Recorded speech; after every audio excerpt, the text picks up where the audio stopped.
Hi guys, আজকে বানাবো এঁচোড়ের কোপ্তা কারি। তো কোপ্তা কারিটা কিভাবে বানাই দেখতে থাকো। এঁচোড়ের কোপ্তা কারি বানানোর জন্য প্রথমে আমি এঁচোড় আলুটাকে নুন হলুদ মাখিয়ে সিদ্ধ করে নেবো।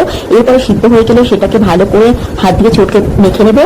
আর তার মধ্যে অ্যাড করব লঙ্কা কুচি, আদা বাটা, জিরে ধনে গুঁড়ো, আর স্বাদ মতো নুন, চিনি, গরম মশলা গুঁড়ো, হলুদ, লঙ্কা গুঁড়ো সবকিছু দিয়ে ভালো করে মেখে নেবো। এরপর এর মধ্যে বেসন অ্যাড করে ভালোভাবে মেখে নেবো, নিয়ে বলের আকারে গড়ে নেবো।